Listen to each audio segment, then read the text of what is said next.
Tom Bihn has been a cottage bag maker since the 1970s. I recently had a chance to visit their showroom in Seattle, which also serves as their center of design and production. In this era of globalization and outsourced manufacturing, it's really a breath of fresh air to have the opportunity to tour the facility and meet the team responsible for creating the gear that you're using. I actually bought the Synik 30 before visiting the Tom Bihn store with the intention of testing it out so I could also compare it to some of the other bags that they sell in their showroom. The Synik comes in two sizes. There's a 22 and a 30 liter. I decided to opt for the larger size because I think it's a little more practical for one bag travel. One of the praises that I see about this bag is that it seems like it holds way more than it should, almost like it has some magical secret capacity. I think there's two main reasons for this. The first one, the Synik looks like a regular school backpack in its profile, but it's actually much wider than many bags of this size. The second reason is all these pockets on the front from the zipper up have their own volume, so when you pack these things out, it doesn't compete and take up capacity from the main compartment. Which means that even after packing this full part full of all your gear, you still have the full capacity on all these front pockets. The listed dimensions on the Synik 30 are 20 by 13.5 by about 10.8, and I found these to be fairly accurate. However, because this bag is soft-sided, you can really underpack or overpack this bag a lot. The 10.8 is really when this thing is completely packed out, and the way I have it right now, it's a little underpacked. It's only about 8.5 to 9 inches deep. That means this bag is going to work as a carry-on in pretty much every airline. However, it's a little bit big to work as a personal item. My 18 by 14 by 8 sizer box here, I can technically fit it in here because it's a little bit underpacked, but if pressed, you might not be able to count it as a personal item. However, when I tested this thing, I was able to fit it under the seat on several flights to Seattle and Missoula on both Alaska and Delta. Because Tom Bihn offers most of their bags in a wide variety of fabrics, you have several options to choose from and a huge variety of colors. The options they have available right now are this 420 denier Parapack nylon. They have a 400 denier Halcyon, a 630 denier Ballistic nylon over here, and also an X-Pac RX-30 fabric. I couldn't decide which one I wanted, so I ended up buying them both in the Ballistic nylon here and the Parapack in the deep blue and navy color respectively. The Ballistic here is what you think of as more of like an old school nylon school backpack. It's soft and it has a much thicker basket weave pattern. Comparing that to the Parapack over here, which uses a much smaller thread and also gives the bag a little bit more of a sheen. These two are really comparable in terms of quality, so it's more of an aesthetic choice between these two fabrics. I also love that Tom Bihn gives you an option on interior fabrics. This one over here is this kind of purple acai color, where on my Parapack bag, it's this gray. Kind of one of the fun things about Tom Bihn is their fabric choices and color combinations change constantly. They generally list them all on their website as well as the ones that are in production. And worth noting, these two are two of the heavier fabric options. If you want something that's the lightest one, the Halcyon is more of a ripstop nylon, and then the X-Pac is a very durable waterproof fabric. If there's one thing you can't criticize Tom Bihn about, it's the quality on their packs. They've been making bags for over 50 years, and they've never sold out to a larger company or shipped their production overseas. I got to see firsthand how the bags are made in their production facility, and they're extremely well made. For example, they use extremely large, durable YKK zippers on all the interior and exterior pockets, as well as high quality, durable plastic hardware and all the buckles and adjusters. The only issue is that none of these are locking zippers. However, you can pretty easily lock the zipper pulls together with a little micro lock, which basically offers you just as much security. Now moving to the exterior components on the Synik.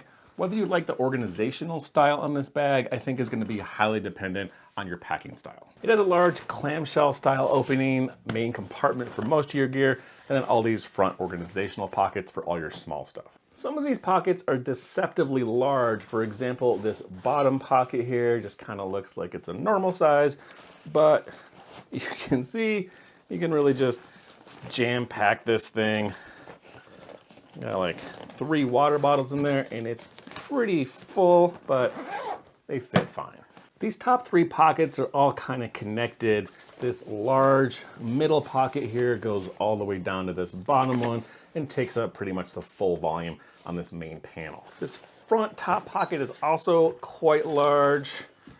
Basically, also easily fit 2 1-liter water bottles in here. And then this thing is lined with this stretchy mesh fabric, and it kind of goes down and connects right in the middle of this pocket with a seam running down the center. Which means that this center pocket is going to kind of share volume with these two large side pockets. These things are quite large on their own, but for example, if you were to pack that middle pocket really full, this stretchy fabric is going to squish out into these side pockets, and you'll have a little bit less room over here, and vice versa. If you pack these two side pockets really full, you can kind of touch them together in the middle, and then you're going to have less room in the center pocket. And then this other small top pocket here only goes down to here. It's kind of thin, and it doesn't really have enough volume to really get in the way of the rest of these things. It's really just good for kind of small gear. And then again, to show you from the side, this zipper kind of separates the main compartment from these top pockets. So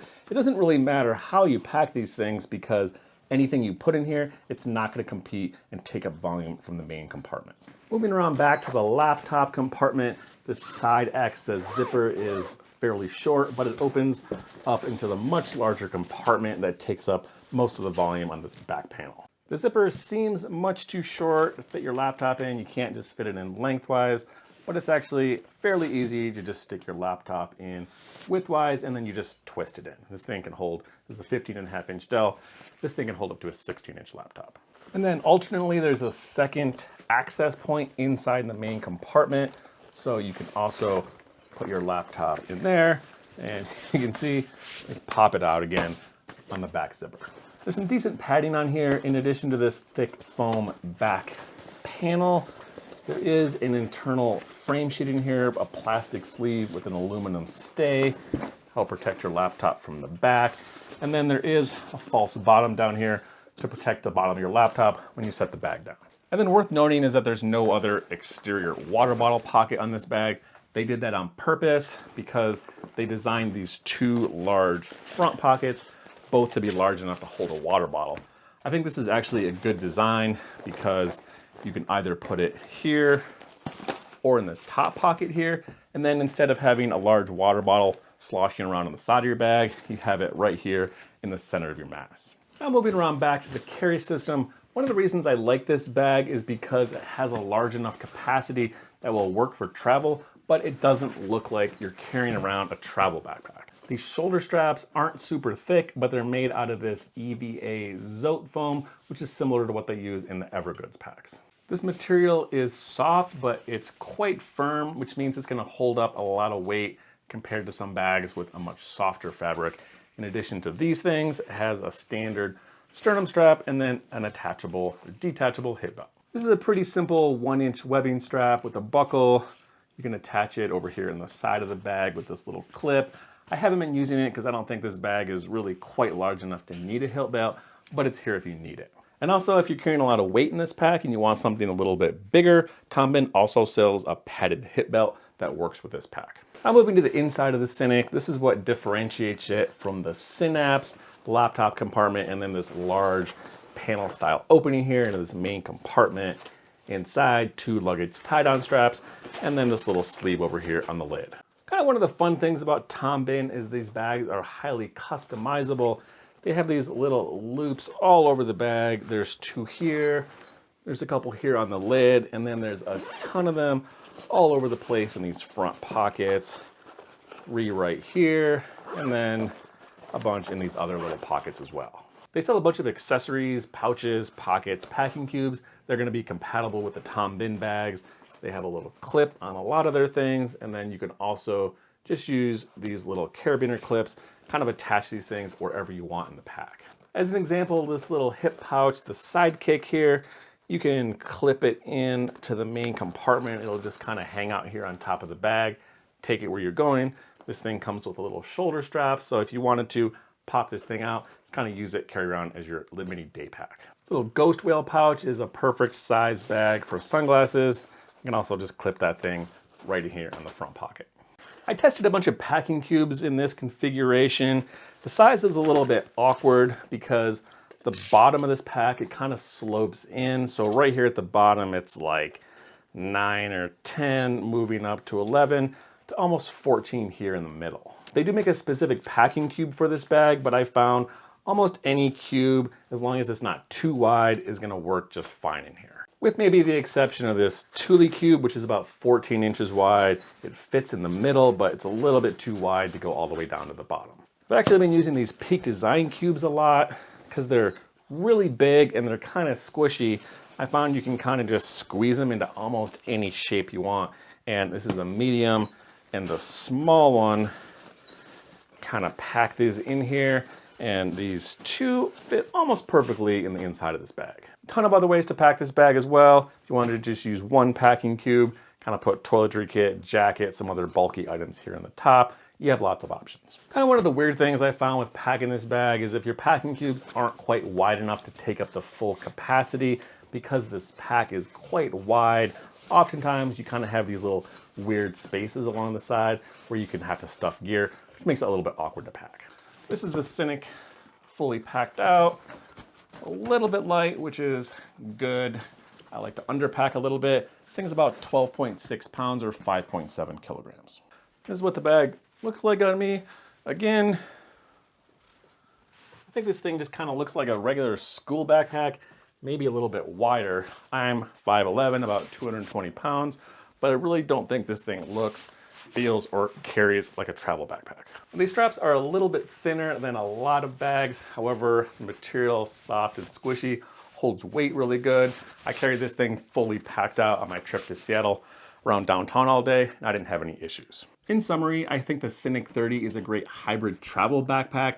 It has a large enough volume that you can use this bag for one bag travel, but it also has a lot of small gear organization on the outside, making this a good everyday carry bag. Probably my biggest downside in this bag is the weight and the price.